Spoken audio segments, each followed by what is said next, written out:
Hello बच्चों, let's read this question. The question says, near the Earth's surface, time period of a satellite is 1.4 hours. Find its time period if it is at distance 4 hours from the center of Earth. Option first, 32 hours. Option second, 1 by 8 root 2 hours. Option third, 8 root 2 hours. And option fourth, 16 hours. तो इस question के अंदर हमसे क्या बोला गया है कि एक सैटेलाइट अर्थ सरफेस के नियर रोटेट कर रहा है, तो इसका टाइम पीरियड है 1.4 आवर।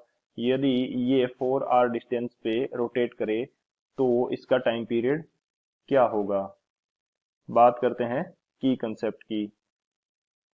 तो की कंसेप्ट हमारे पास क्या हो जाएगा इस क्वेश्चन के लिए। की कंसेप्ट हम यूज करेंगे Kepler's third law. Kepler's third law, according to Kepler third law, जो हमारे पास टाइम पीरियड का स्क्वायर होता है, टाइम पीरियड का स्क्वायर ये डायरेक्टली प्रोपोर्शनल होता है आर क्यूब के।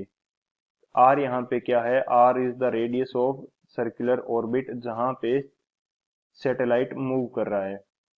उस सर्कुलर ऑर्बिट की रेडियस है सेंटर ऑफ अर्थ से।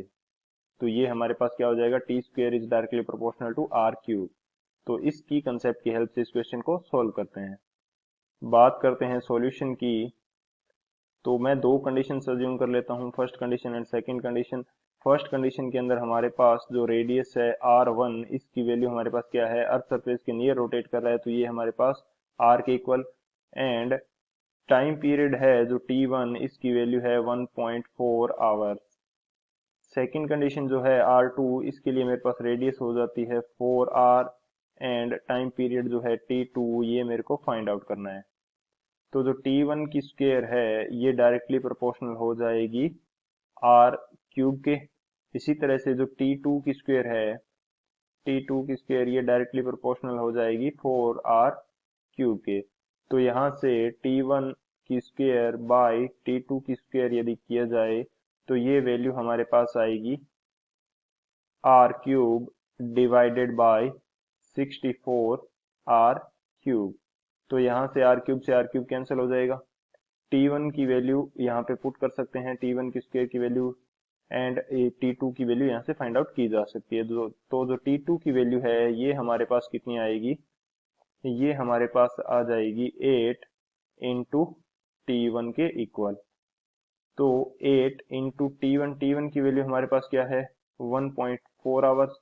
तो T2 की जो वैल्यू है ये हमारे पास कितनी आ जाएगी 8 रूट 2 आवर्स के इक्वल, क्योंकि 1.4 क्या होता है रूट 2 की वैल्यू पे मान है 1.4।